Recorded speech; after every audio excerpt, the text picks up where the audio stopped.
Ladies and gentlemen, it's a great privilege and pleasure to introduce what is in fact the first of a series of online discussions at the Polin Museum on new books on the history of the Jews in the Polish lands. I said what appears to be the first of a series because, as many of you will have known, we had some technical problems on the first occasion, and I'm very glad to our technical team, Lukasz Cieślak, Yvette Rocek, and Iwona Łapoczynska, who have actually dealt with these problems, and we're able, I'm very happy to do this webinar on a second occasion. The title of this series of lectures is, or series of discussions is, What's New, What's Next? And it's a discussion of recent books on the history of Jews in the Polish lands, and it's a run-up to the international online conference, which we are intending to hold in the museum in October. The goal is to stimulate debate on new historical work and to bring together scholars in a range of countries, something which it's now possible to do with the new technology at our disposal. Tonight's meeting will be devoted to a new book by Professor Natalia Aleksiun, Conscious History, Polish Jewish Historians Before the Holocaust, focusing on the goals and legacies of Jewish historians at that time. The discussants will be Dr. Kamil Kijek of the University of Wrocław and Dr. Joshua Zimmerman of Yeshiva University. I'll introduce Professor Zimmerman and Dr. Kijek after Natalia's presentation, but I will first like to introduce Natalia, who is the Professor of Modern Jewish History at the Graduate School of Touro College. She received her doctorate from Warsaw University in 2001, and her dissertation won the Polish Prime Minister's Award for doctoral students and appeared in Polish as Dokąd dalej? Ruch Sionistyczny w Polsce 1934–1950, Where Further? The Zionist Movement in Poland between 1944 and 1950. She's also edited 2 volumes of Polin, Studies in Polish Jewry, examining Holocaust memory and Jewish historiography. She's recently published a critical edition of The Destruction of Żółkiew Jews by Gershon Tafet, and is also now preparing the 36th volume of Polin devoted to Jewish childhoods, children and child rearing in Eastern Europe. And she's co-editing 2 volumes on networks in the Holocaust and on the memory of the righteous among the nations in Eastern Europe. And from January 2021, she'll be co-editor-in-chief of East European Jewish Affairs. She's currently a Gerda Henkel Fellow at the Imre Kertész College in Jena, and she's completing a book on the fascinating problem of the so-called cadaver affair in medical colleges in East Central Europe. What we're going to be discussing tonight is her book, Conscious History, which I think is developed from a second doctorate, which she did in the United States, something which I think you need to do if you are going to pursue a career in the United States. She did this doctorate under Dr. David Engel of New York University. She considered very seriously doing it at Brandeis, and it's a matter of great regret to me that she didn't actually do that. So I'd like Dr. Aleksiun now to introduce her book and explain what she was trying to do in it. Thank you so much, Anthony. Indeed, this is on the list of difficult choices that I have made. That impossible choice between 2 wonderful scholars and 2 wonderful institutions. But let me first thank again Polin Museum for doing this event twice, and for wonderful Michał Trębacz, who might be somewhere in the internet space, who made sure that we had a chance to meet again to have this conversation. And I'm extremely grateful to Anthony, to Kamil, and to Josh for finding the time, for reading my book, and for many years of intellectual conversations about writing Jewish history, writing Polish Jewish history. I want to also thank Littman Library of Jewish Civilization, Liverpool University Press now, and one and only Connie Weber, Janet Moth and my editor, Laura Macy, for making this book the best it could be, for their patience and their work and their trust. And let me start with a little bit of a bibliographic or intellectual autobiographic context of how this book started. And Anthony is right, revealing the somewhat embarrassing fact that this came out of the second doctoral dissertation. But really what happened was taking a seminar on Jewish historiography, and as one of the assigned readings, reading David Meyer's Reinventing the Jewish Past, European Jewish Intellectuals and the Zionist Return to History. And I must say, this was the first time I read a book on historiography that I couldn't put down. And I thought to myself, it would be interesting to see what happens when that kind of a lens would be applied to Polish Jewish historians.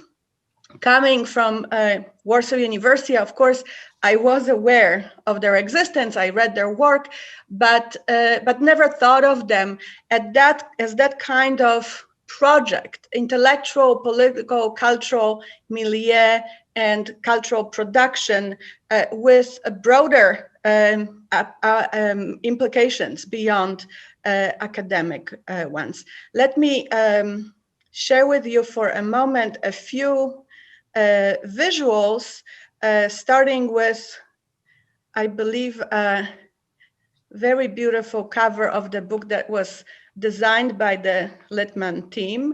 And I guess you can all recognize the map of the Second Polish Republic, and then the Jewish and Polish national symbols, together with a group of Jewish students who are in fact students of Tachkemoni Rabbinical High School, with barely visible in the middle Meyer Balaban sitting with his students. And since this was a rabbinical school, these are all boys.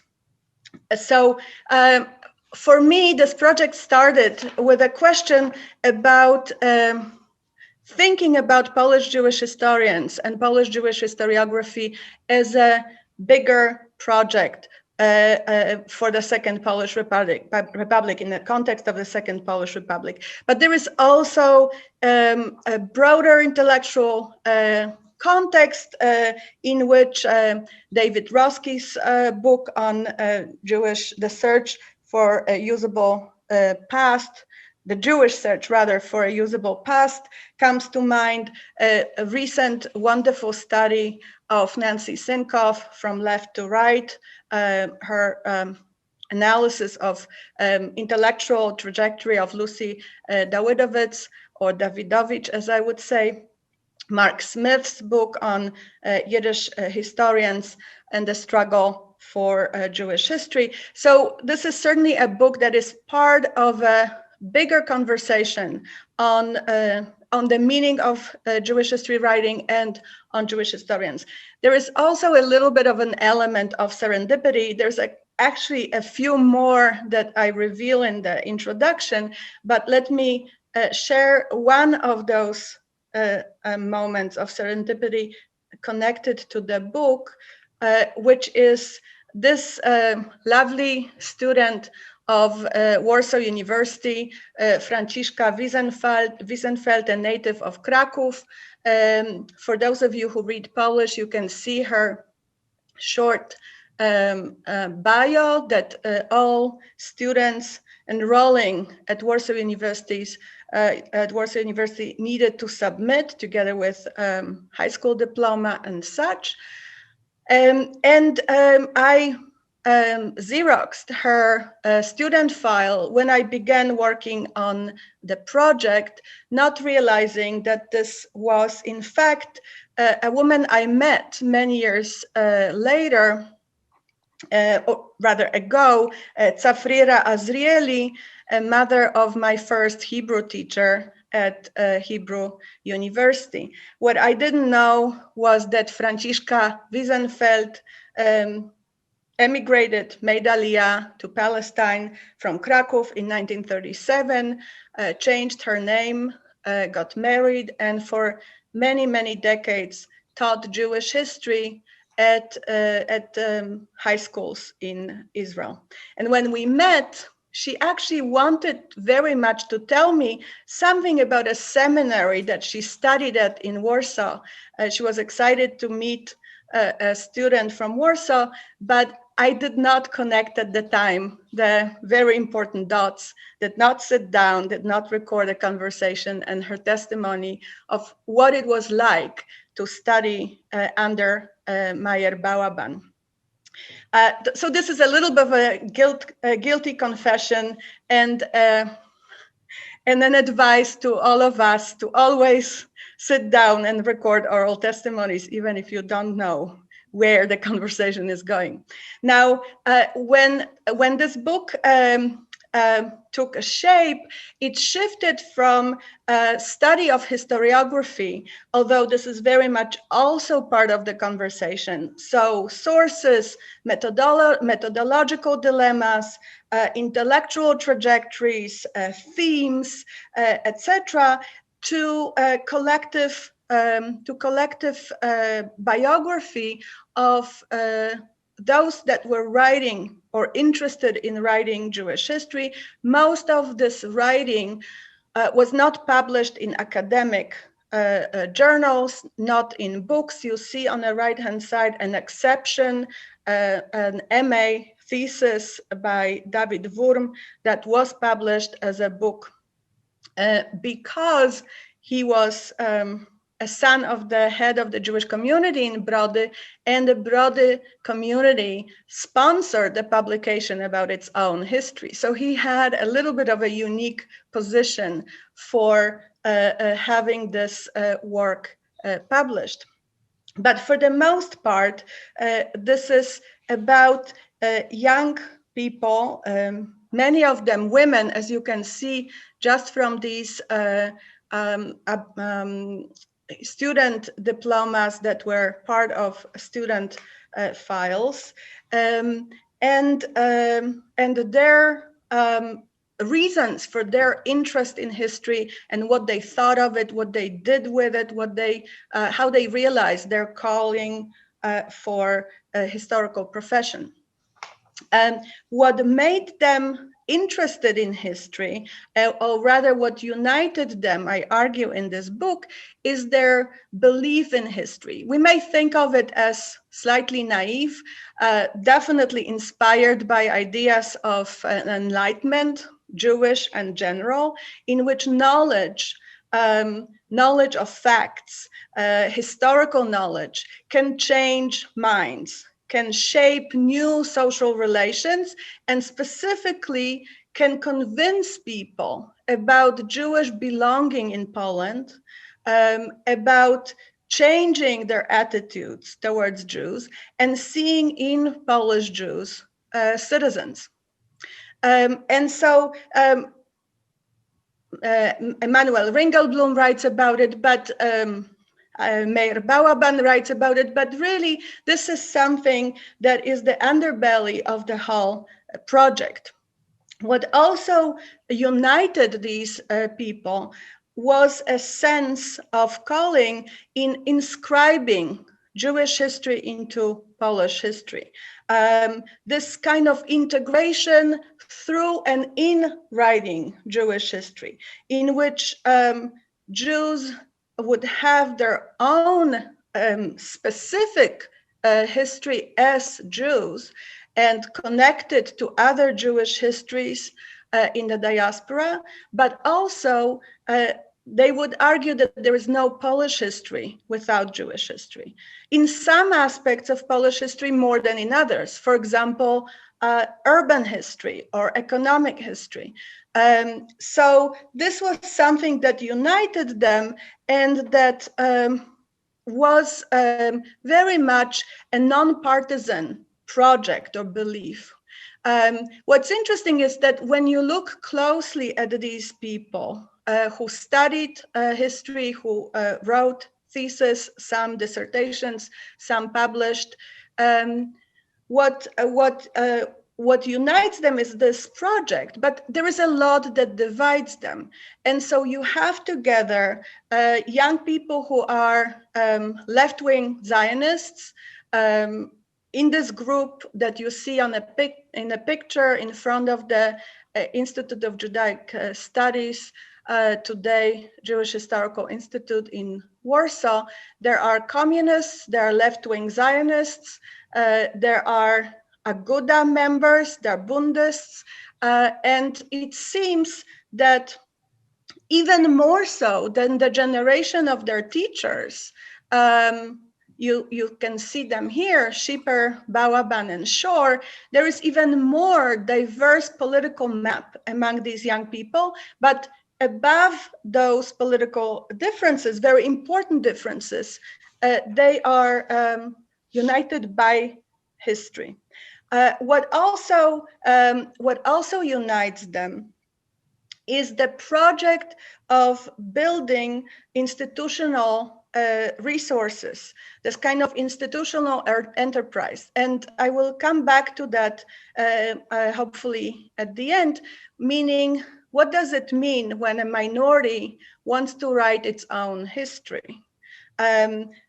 There can be some degree of welcoming on the side of the majority, but at the same time, the minority historians need to create or feel the need to create their own journals, their own institutions, their own archive.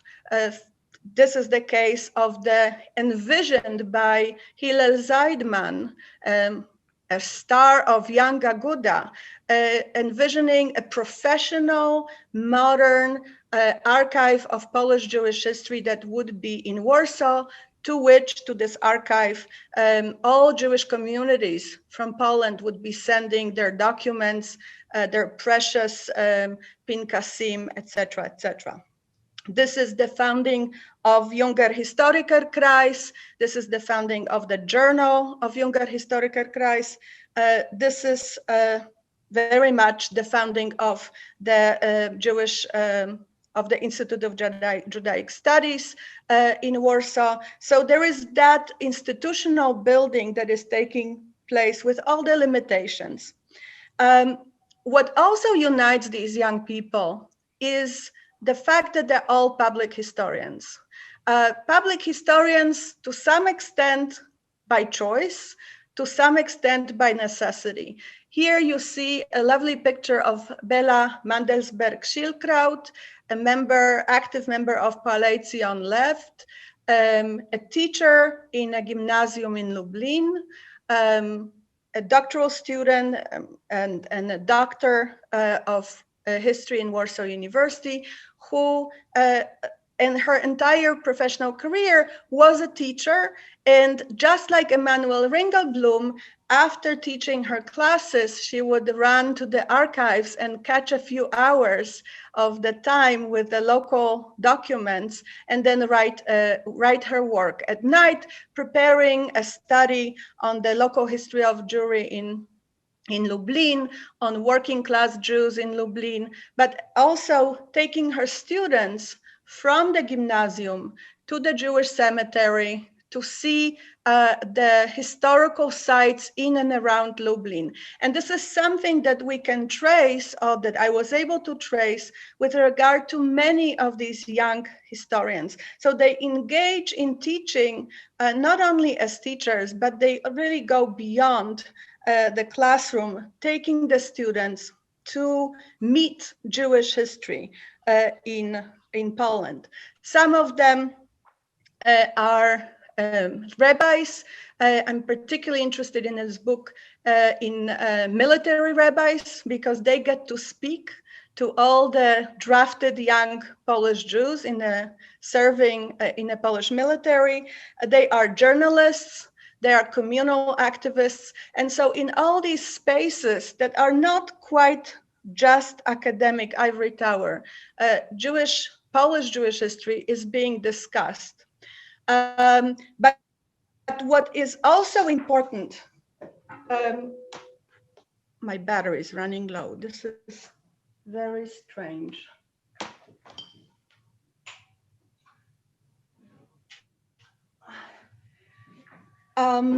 what is also very important is the fact that they are academics.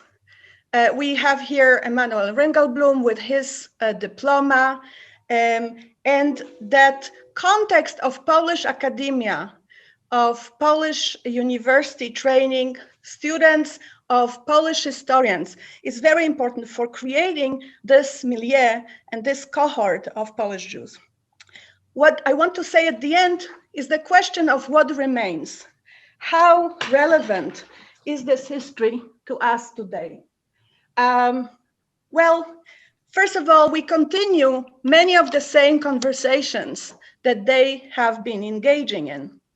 They were talking about how to write Polish Jewish history, who is the audience, how to address Polish audience and make Polish audience aware of the importance of Jewish presence.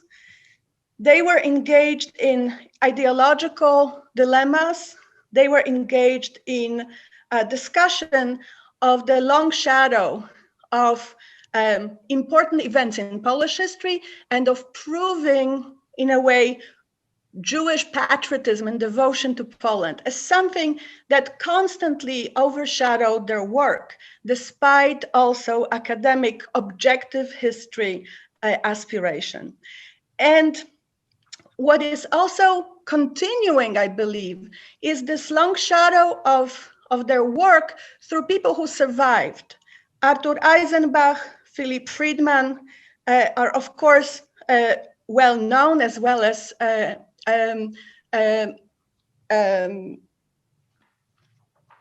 Mahler, Raphael Mahler, but also people who went on to write Jewish textbooks in Israel, who went on to teach in Jewish institutions in the United States. So I believe there is a long tradition that some of it is visible to us, some of it is still waiting to be fully uncovered and connected to that project that was taking place during the Second Polish Republic. Well, thank you very much, Natalia, for that very clear and interesting account of what you were trying to do. I'll just make a few remarks before I hand over to the two principal discussants, Kamil Kijek and Joshua Zimmerman. Ralph Waldo Emerson said that all history is autobiography. And I think it's clear that all of the people who are these historians that you describe were writing the autobiographies of Jews who were growing up in an independent Poland, and in a Poland which, on the one hand, offered them the opportunity to become full citizens, but at the same time denied them the full rights of citizens. And this paradox lies at the root of what they were writing. You asked also what remains of these works. I dedicated my 3-volume history of the Jews in Poland and Russia to two people, Szymon Dubnow and Maya Balaban. It was a bit pretentious, I suppose, but when I look at the impact of these two historians, Szymon Dubnow is above all a political theorist, somebody who makes large historical generalizations.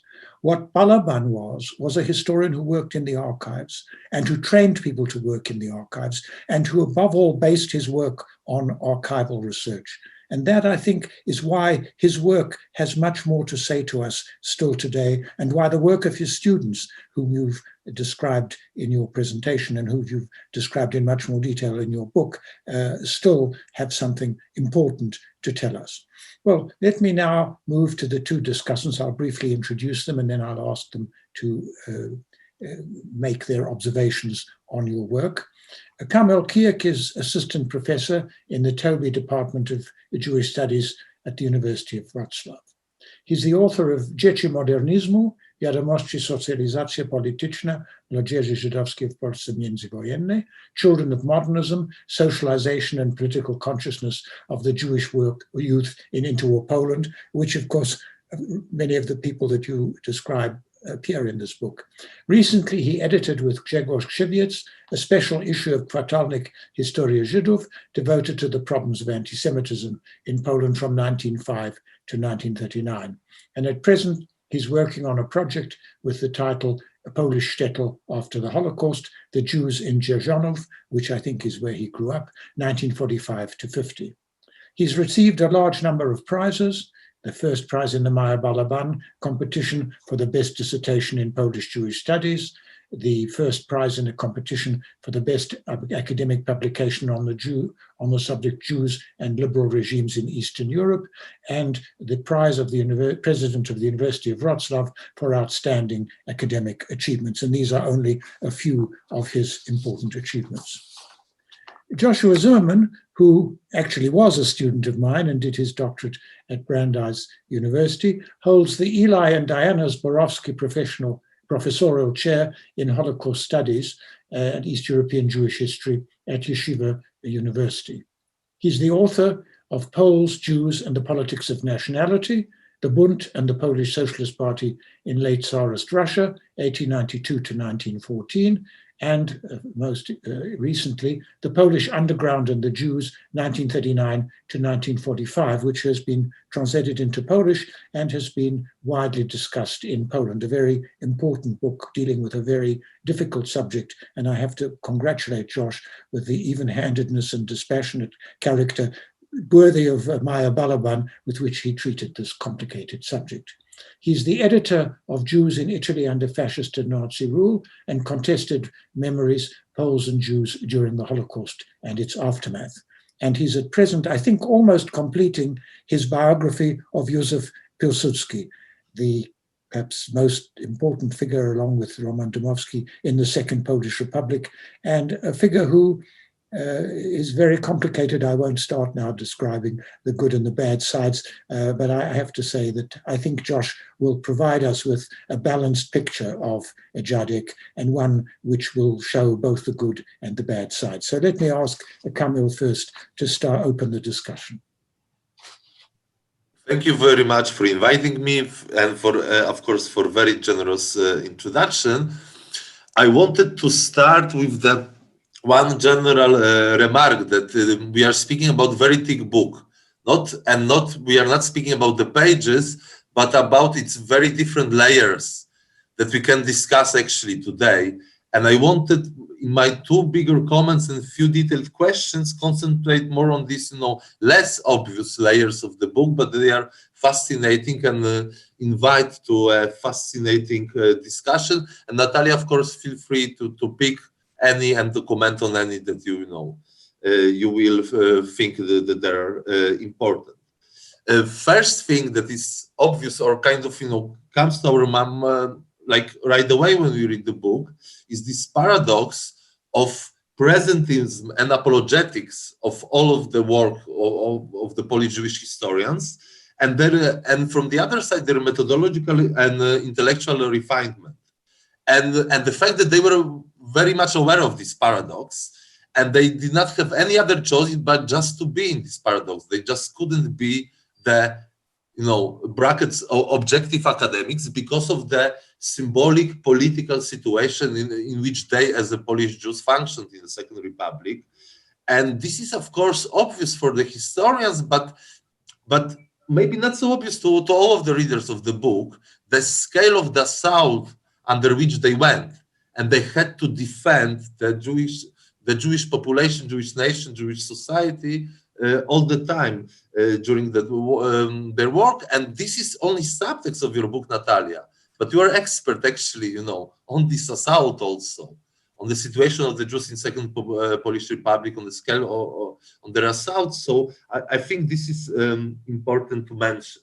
Now, the second kind of less obvious layer is that they were moving in Polish not only under the assault, but also under the Polish symbolic domination of Polish culture, of Polish discourse, of Polish meta-narratives. And one of these facts is that when the Poland is created in 1980, for people like Balaban, Schipper, or Shor, it's a kind of a natural thing. It's the thing that they struggled for, they fought for it, and Jakub Szacki, for example. But for hundreds of thousands, or maybe even for millions of new Polish Jews in 1990, it was very different. It was not obvious thing. And now in all the process, or in all their work that you describe, they're kind of Polonizing these hundreds of thousands or millions of Jews, that for them 1918 happened not as a natural thing.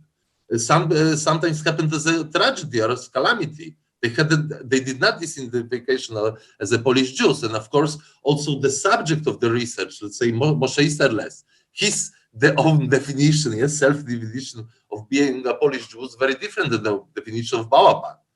And so I wonder in this sense, how you, like about the discussions and about the response to this kind of assault, symbolical assault, made by the Polish Jewish historians, by Iwo, for example, representing the very different national consciousness, and but these other Jews, because there are great chapters about, and you spoke a little bit about this, how this is transformed into schools, into the press discourse, etc. But I wonder if you could discuss a little bit of resistance or controversies that this kind of, framing of the Polish Jewish history was met by other Jews and other Jewish intellectuals. And Anthony mentioned Shimon Dubnow, who was still alive and present, but there is a lot of, other people that would react to this. That it could be controversial, was controversial for many. Now, this also has some contemporary dimension, because if you think about today about Polin Museum, how easily it incorporates, everything, all these Jews who were east of Warsaw, and then we think about the Moscow Jewish Museum, how it easily incorporates everything what was western of Moscow, and about, for example, Diaspora Museum in Tel Aviv. Now, all this is also very important for our contemporary discussions. Also, I wanted to ask you about the reception of these ideas in the interwar period by other emerging Jewish schools of historiography, by American acculturationist or integrationist school, represented by Salo Baron and the others, and by Jerusalem School, Ben Zion Dinur and others, or maybe there was no influence and they were not discussed outside Poland. Now, this seems to be a very important question. And final thing is also the other question that arises, that actually they were competing not only with Iwo Circle, but also, for example, in Hebrew education, in schooling. The Zionist version, brought from Palestine, the Nurian one, was competing with the one of Balaban, Schipper, and Shor. So this is also the fascinating question, how they need to compete inside the Jewish community with this vision of history, inside Polish Jewish community, and outside in the Jewish war. Now, the last comment and the last set of questions that I have, and also Anthony and you a little bit referred to it, is about continuities and discontinuities of these visions after the Holocaust, after 1945. Because one could argue that some elements of this thought were continued, for example, by Raphael Mahler in Israel. Some of them maybe, and that is a big question, in this very kind of, strange Marxist, kind of Polish communist Marxist way by Jakub Goldberg or Antoni Eisenbach in Zich. But one can argue that this kind of vision of historiography really was reborn with Jakub Goldberg's pupils after he emigrated to Israel, with Adam Teller, with Gershon Hundert, with Moshe Rossman or Judith Kalik. And now it's interesting that Moshe Rossman, in his book, How Jewish is Jewish History, kind of wrote that only this generation really incorporated all these visions of history and kind of, integrated it into one. But I wonder, how do you see contemporary Polish historiography or Polish historiography from last 40 years? Do you see any elements, really element of this kind of vision of history present in the contemporary Polish history of the Jews? Because when I was discussing this question with my mentor and colleague Marcin Wodziński, he accused me that I lump all these people, and I look for these, influences everywhere. But this is the open question. Do we have really influences? Really in this postmodern age, can we really see about any relevance of this school in today's, in contemporary historical discourse? Thank you. Well, thank you very much. These are really very interesting, broadly ranging and stimulating questions. Before I hand over to Natalia to respond, I just mentioned to the audience as a whole that we will have time for you to put questions to Natalia. And if you want to pose a question, please use not the chat facility, but the Q&A facility, which is also at the bottom of your screen. Now, Natalia, I'll ask you to respond to Kamil.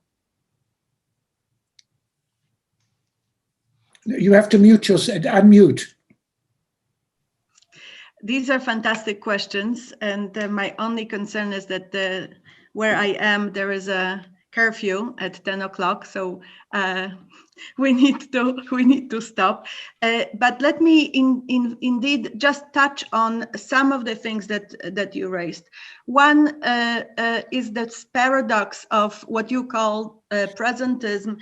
I refer to it in a book as apologetic streak,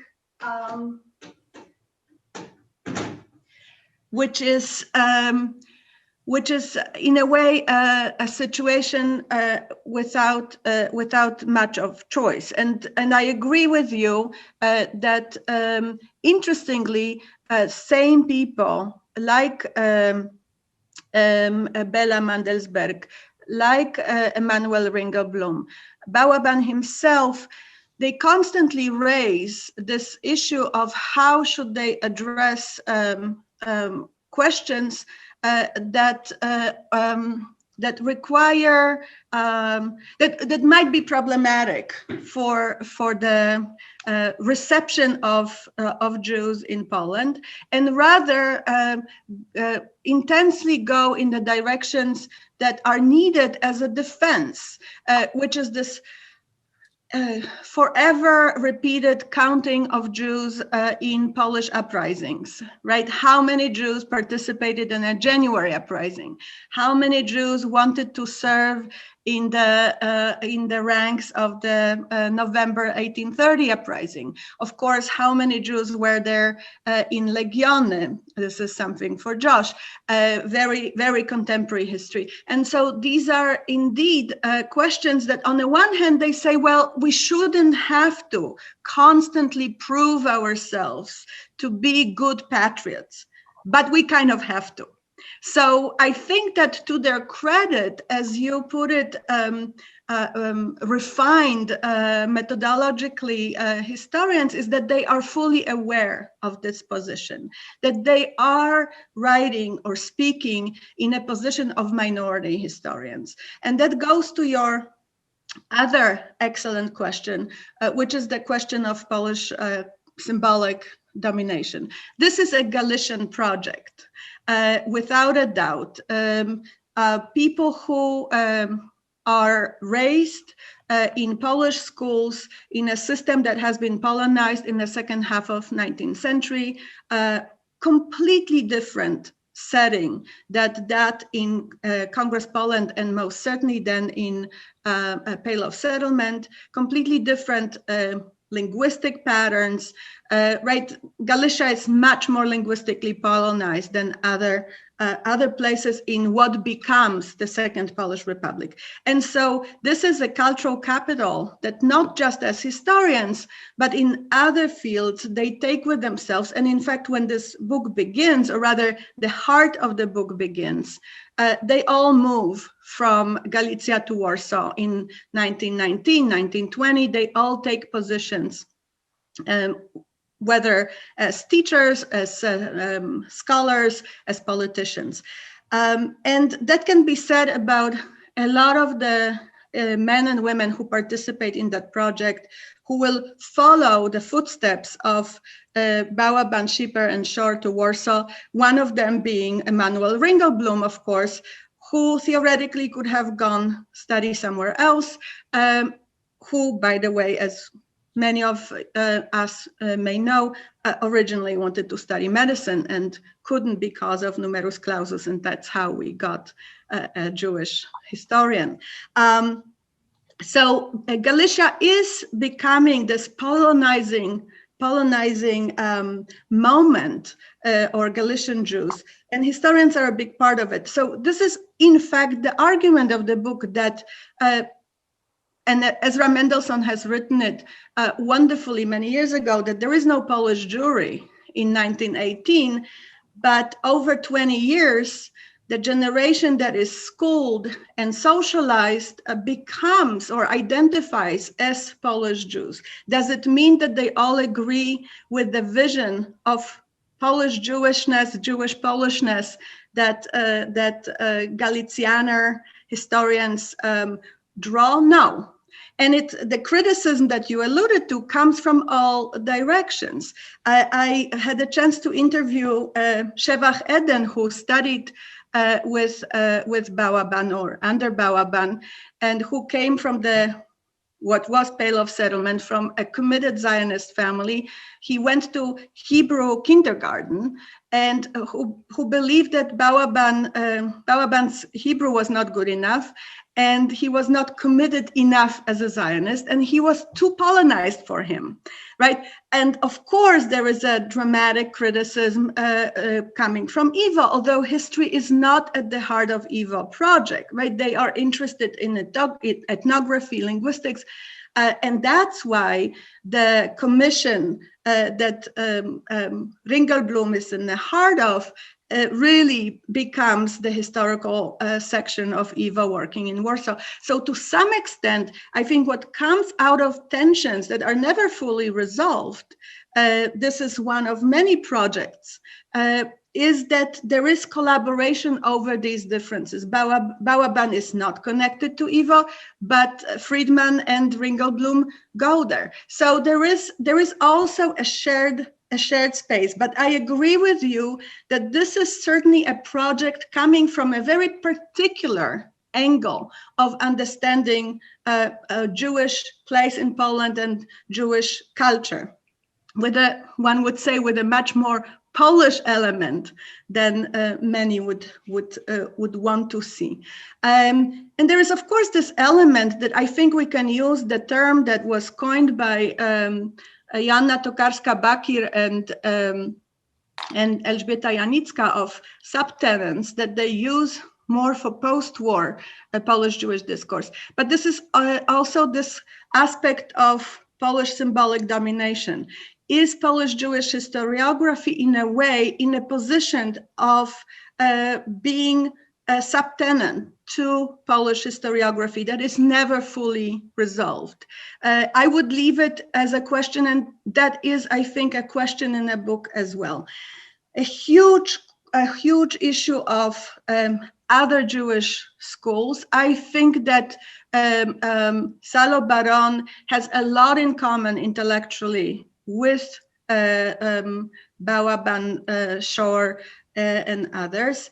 They are not interested in writing global Jewish history, but if you look closely, for example, that non-lachrymose vision of Jewish history that Baron is so famous for is very much present in a writing of his fellow Polish Jewish historians.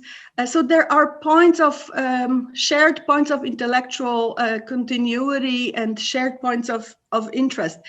I think I probably would go too far if I said that there is a great influence of the school on Hebrew University in the 30s. There isn't. Bałaban is unable to find a position there. There is also, I think, limited influence of that school on Ben-Zion Dinur beyond the interwar period. But in a diasporic history writing, writing from within the diaspora, I think that there is a great deal of continuity and influence, even if it's not a direct influence. And I would agree with you that Jakub Goldberg of blessed memory, with his understanding of what kind of sources and how they should be read, and the importance of Polish sources, and the insistence that students can read both Polish and Jewish sources, the insistence on exploring economic urban interactions.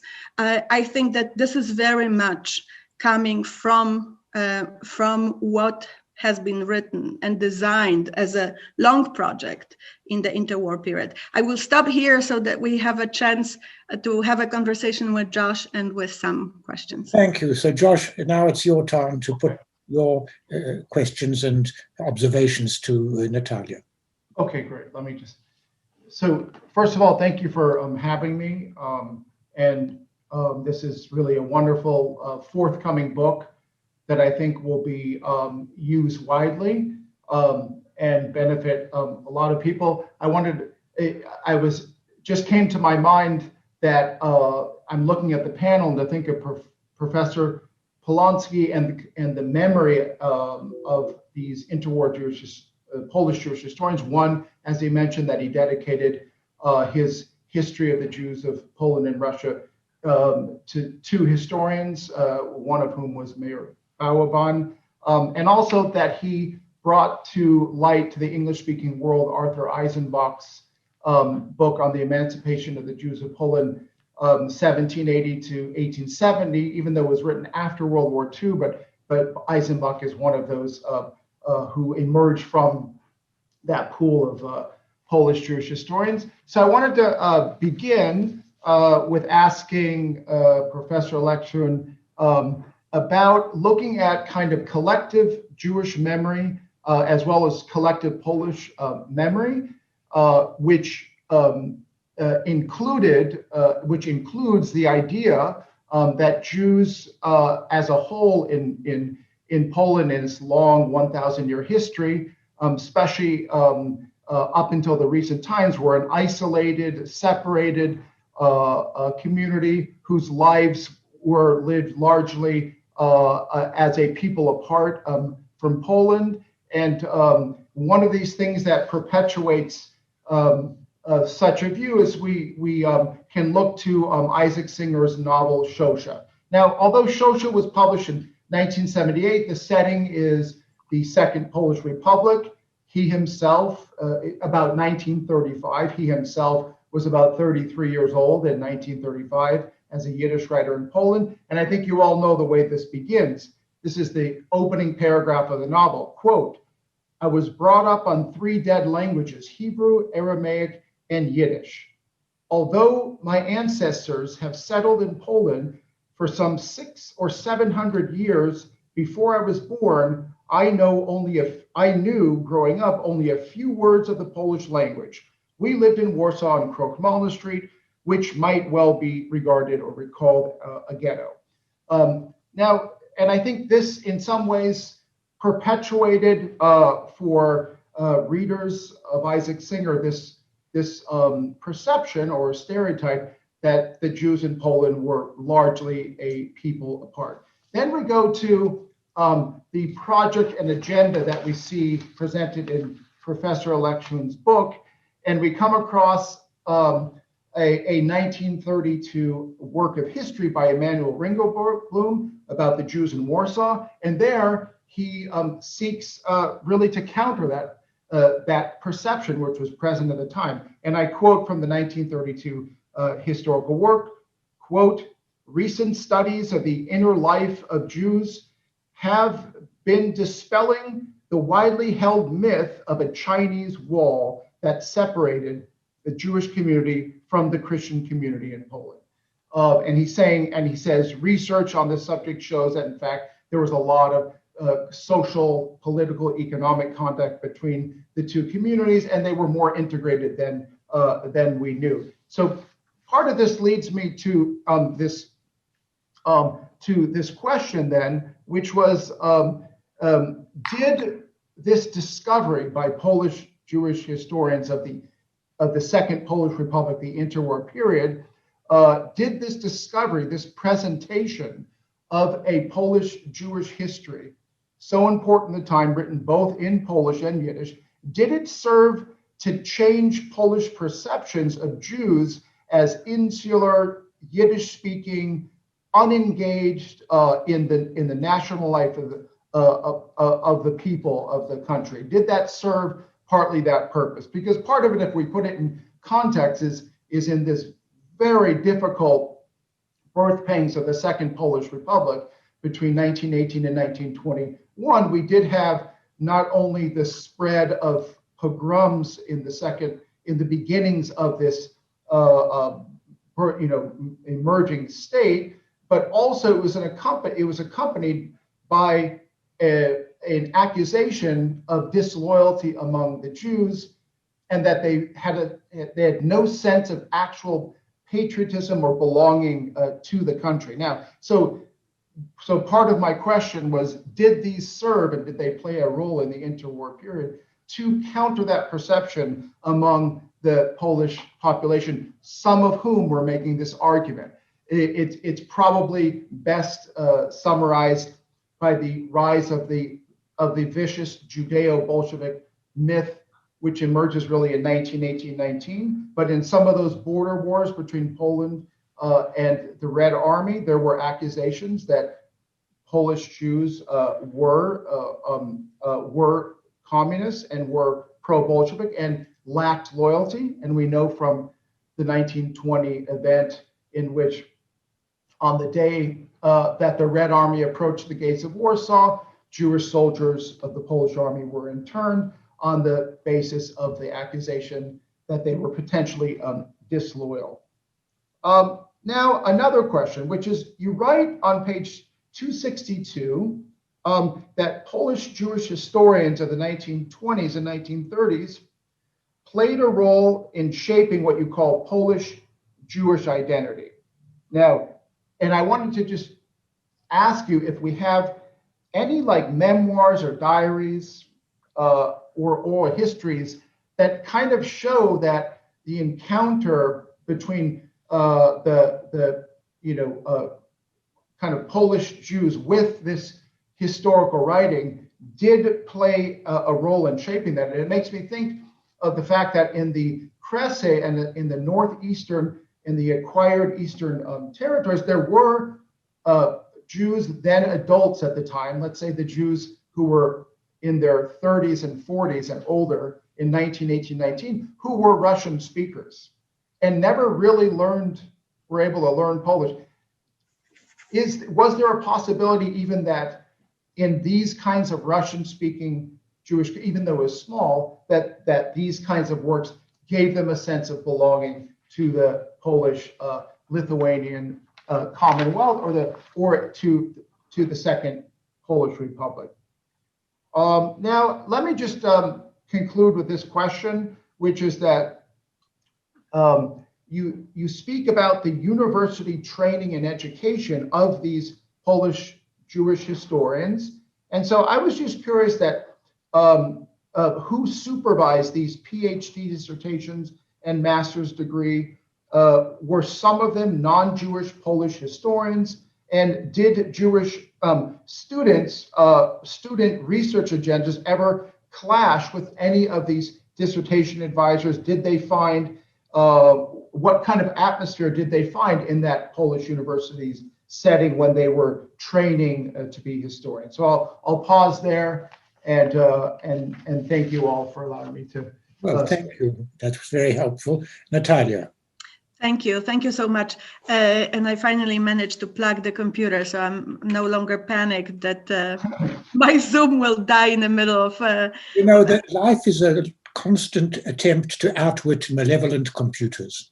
Yes, this certainly has been tonight.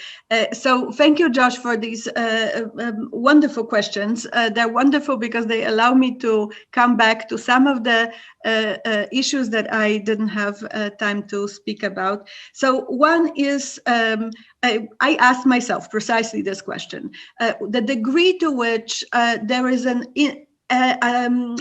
academic integration, or how does this academic training, not in the Jewish institutions such as Institute of Judaic Studies or IWO, but in Polish institutions. So Warsaw University, my first alma mater, and especially the history department, is certainly unique.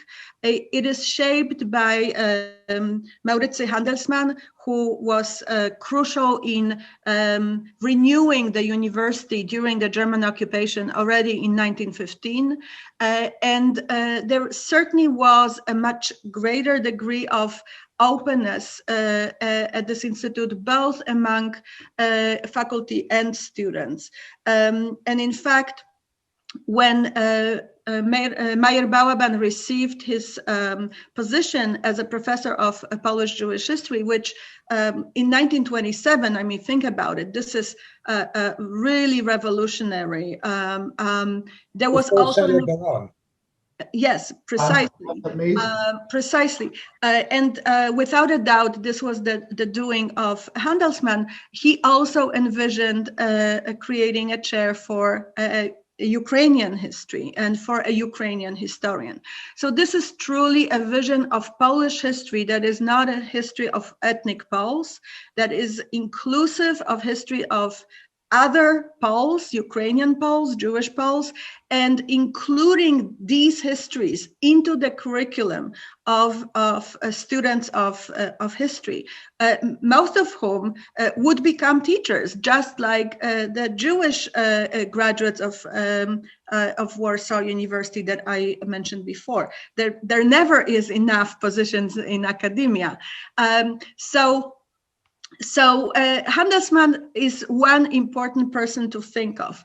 The situation in other universities, most remarkably in Lvov, is changing in the 30s, and there are some accounts in a letter sent to EVO by candidates for aspirantur, for the graduate training at EVO, who report, this is my favorite actually letter of one young student, prospective student, who said, I don't know Yiddish, he's a Galicianer from Lvov, I promise I'll learn, can I please study with you? I would love to write a dissertation about a Jewish history topic, but I was told there's no way it's going to be accepted at the university. But this is Lvov. So it's not a rosy picture, but there are certainly spots in which this collaboration and a sense of a need for inclusive Polish history continues. Now, to your second question, which is very important, I think I do show in a book that this shaping of Polish Jewish identity is taking place through schools, through textbooks, through rabbinical sermons, through popular writing in Jewish press, both in Yiddish and in Polish, and in Hebrew, although this is not a massive audience. And for me, the kind of proof of my argument lies in the findings of Javi Dreyfus' book, We Polish Jews, ? When she looks at the early testimonies during the Holocaust, including some of the Yiddish-speaking Jews who write of themselves, very much inscribing themselves into the suffering of German-occupied Poland. These are texts written before the deportations. Then their sense of betrayal becomes, being betrayed becomes much stronger, but it shows how that generation truly integrated that identity as Polish Jews that I talked about before. Does it mean that they all, celebrate the anniversary of every Polish uprising? No, but I think the sense of awareness of belonging to a certain Jewish historical narrative is there. And I would agree, in some places less than in others. Now, your question about the narrative of Jewish separation, isolation, otherness, I think it's two things happening here. One, I agree with you, whether explicitly or implicitly, this is a political argument, in a way going to what Kamil was suggesting, to this presentist notion that the Jews don't belong, that they are not at home. And if they are and belong and are at home in Poland in 1932, it's easier to argue it if they were belonging and in Poland at home in 70-71, right? Let's say before the first partition.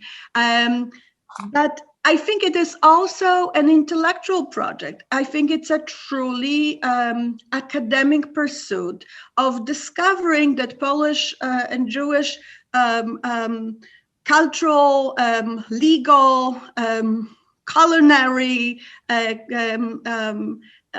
items are somehow intertwined. And when Moshe Shor writes his dissertation, his book about the origins of the Council of Four Lands, this is not only for the benefit and sort of raises this question of the influence of Polish birth of parliamentarism on the birth of Jewish autonomy. He's not only doing it with some kind of a political project of arguing against Jews not belonging or Jews being guests, but I think it's also an inquiry about a complex origin of Jewish culture. Well, thank you very much. I think that's very helpful. I'm glad to say we have a number of questions which have been submitted, and I'll take them in turn. The first is from Rachel Greenblatt. She thanks you for your fascinating study, but she asks whether there was an influence on these Polish Jewish historians from the Jewish historians, or were they influenced by the Jewish historians in the Bohemian lands, Czechia, people who were scholars of the Gesellschaft für Geschichte der Juden in der Czechoslovakian Republik, Społeczności Prodejnej Żydów w Czechoslovenskiej Republice. I hope my Czech is tolerable. But this is why, I mean, there were people who were influenced by what was going on in the Czech lands and in Czechoslovakia. Szymanowski, the composer, is the most obvious.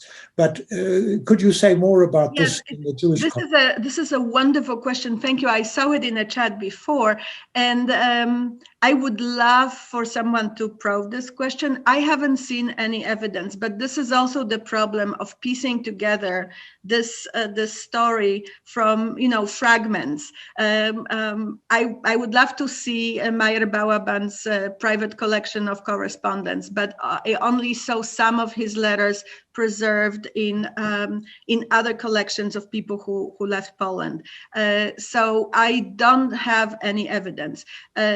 In the writing, what Kamil mentioned, they are very consciously wondering about the place of their own work vis-a-vis Dubnov, but I haven't seen any intellectual placing vis-a-vis the project in Czechoslovakia, but thank you for this idea. Let me add something here. We are all, I think, indebted, myself particularly, to the late Jerzy Tomaszewski. And Jerzy Tomaszewski was somebody who was very interested in the history of Czechoslovakia. In fact, I think his last work was actually on the history of the Czech lands. And he prided himself on something which is rather unusual in Poland, speaking Czech like a Czech, avoiding the way in which Poles mangle the Czech language. Let me move on to the second question, which is a purely factual question, and one which is important because I'm sure that Connie Webber and Jonathan Webber are also taking part in this discussion, or at least listening to this discussion, which is there going to be a Polish translation of this book? I hope so. Well, let's all hope so, and let's hope that Książka i Wiedza and these various other groups which are actually involved in this will take this up. The third question is from Janine Holtz. She remarks that Dr. Alexian began to answer my question near the end of her comments, responding to Dr. Kirk. The question comes from Dr. Alexian's discussion of teachers bringing their students to see material aspects of Jewish life as part of their training, and from Dr. Polonsky's comments on archival training. How did these Jewish historians view the archives? How did they address archival gaps? You stated that they defined archives with a specific consciousness of their role in creating integrative histories, thus including Polish sources. Did they also recuperate Jewish or Polish sources that had been considered non-scholarly, too personal, trivial, etc.? The question is also relevant to the sort of history that we are trying to write today? Indeed, indeed. This is a wonderful question. Thank you so much. I think that the vision, and I'm thinking here about the project that Hillel Zeidman put together, what should the archive of Polish Jewish history look like? One interesting aspect of it was that he was planning to actually force local Jewish communities to send their material to Warsaw rather than kept it independently, out of a concern that in all these places, including the so-called borderlands, people hold precious manuscripts, in their homes, in some on some shelf, without proper understanding of their historical value, not just for the community, but for Polish Jewry, again, Polish Jewry more broadly. So it's a vision of an institution, but my sense, again, from Zeidman and from what people cite in their dissertations and MA thesis written under Bałaban and Polish non-Jewish historians, it's still fairly shall I say, conservative choice of sources. They are concerned with Bin Qasim, with rabbinic literature, with memoirs, with press. There is a little bit of cultural history being written, but I don't think that there is yet the full incorporation of a Sammler culture that is happening at the same time at YIVO in terms of writing. What is very important indeed is this constant drive towards incorporation of sources from the sort of Jewish produced sources and non-Jewish sources. And I will say it on the side that this happened to have a very, very important aspect for preservation, because a lot of these precious documents were destroyed in the Holocaust, and what we have are excerpts and citations, handwritten often, in works written by history students in the late 20s and 1930s. Well, I don't think we have any further questions submitted, so I'm going to abuse the prerogative of the chair and put a question myself, which is development of what Josh said. I think that, and here I'm really thinking very much of Marceli Handelsman. Marceli Handelsman was somebody who was both Polish and Jewish. He was deeply committed to writing Polish history. He made his reputation by writing about the Napoleonic legions. I won't go into, and he exemplified the terrible dilemmas faced by those Jews who thought of themselves as both Polish and Jewish, or thought of themselves primarily as Polish but also Jewish. Because, as we all know, he was murdered during the Second World War by members of the NSZ who thought that in his activity in the Home Army, or in the underground, he was betraying people. So what I would like to look at is, or would like you to comment on is, there doesn't seem to be much in the people who wrote under the direction of Meyer Balaban on those Jews who really thought of themselves or hoped to be Poles. And I'm inspired here by two people who have my same first name, a name which is not supposed to be Jewish, that is Antoni. It doesn't appear in the names on the monument at the Warsaw Ghetto. Antoni Eisenbaum and Eisenbach himself. As Josh pointed out, Eisenbach did write after the Second World War about Jewish integration. And what he wrote there was about the long struggle, both of himself and of Jews, to emancipate themselves from the ghetto. But what we don't have is a description of those people like, Javi Ben-Sasson uses the term ironically, but however you take Tuwim's prose poem, he didn't mean, he didn't want you to take Mi Żydzi Polscy ironically. He thought it should be taken tragically. And we don't have, I think, in the pre-war period, much on Żydzi Polscy. I think there is a book by Savitsky, well, a thesis by Savitsky on the Warsaw Rabbinical College, but it didn't seem to me to have much, it didn't seem to me to show much sympathy for the people who came out of this college. But Anthony, I think I missed the question mark because I agree with everything you said. Well, the question is it true that there was not much on this? No, this is interesting. I think that I'm now going very quickly through in my head through the list of subjects that were taken on and discussed.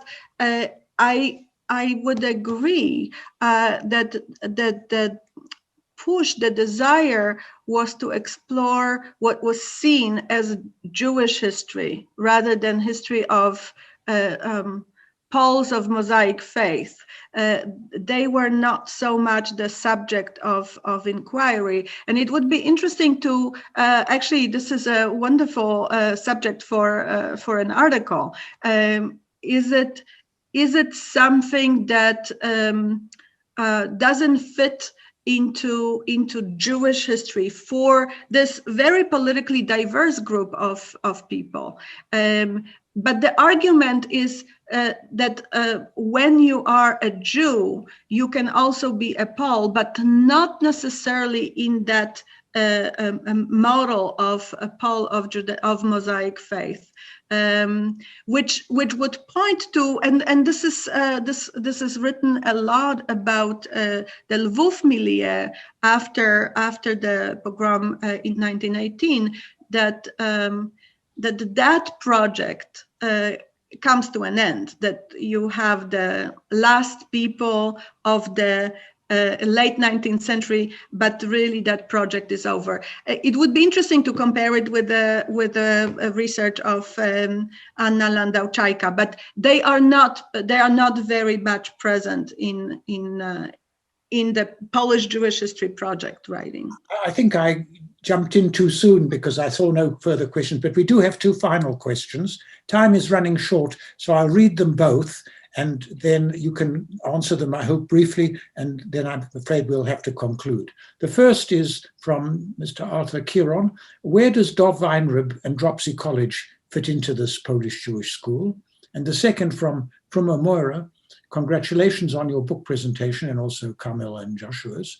Read Josh's quote about Singer's statement about his family not speaking Polish.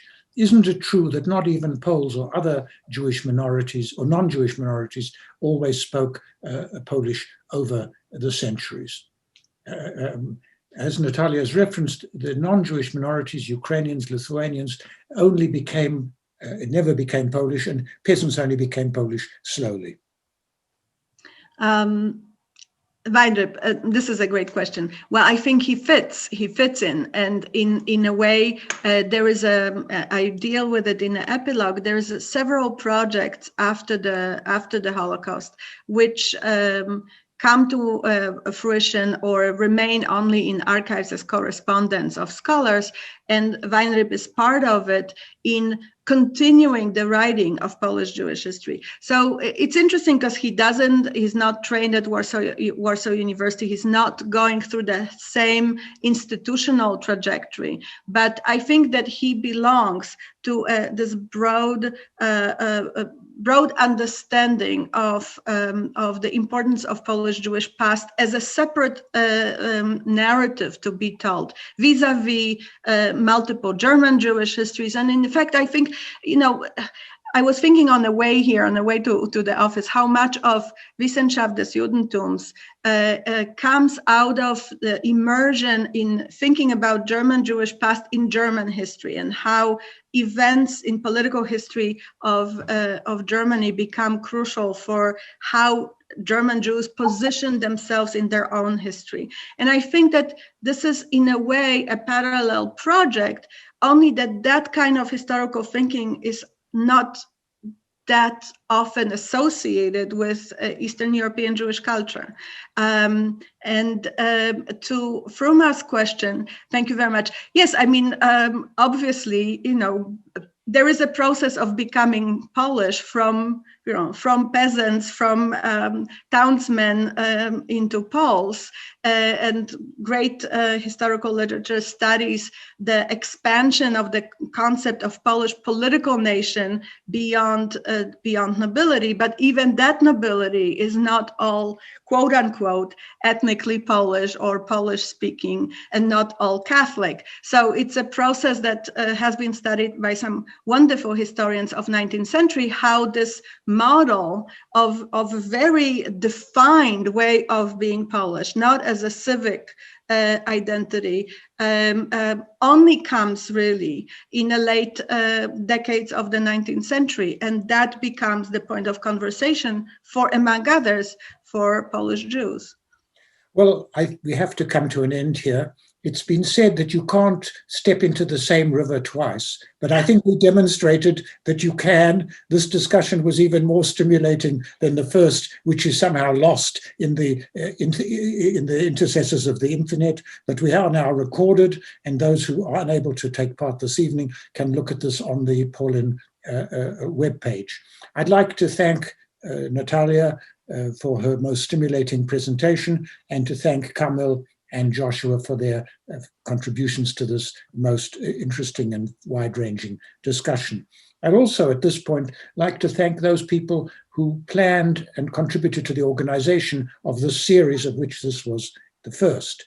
Barbara Kirschenblatt-Gimblet, the chief curator at the museum, Michal Trembach, director of the scholarly department of the museum, Artur Markowski, Mary Zeidler, the English social media specialist at the museum, Ivona Lopaczynska, who's been tireless in getting this happening a second time, and our technical assistants, Iveta Roczek and Lukasz Cieślak, who've made sure that everything went the way it did.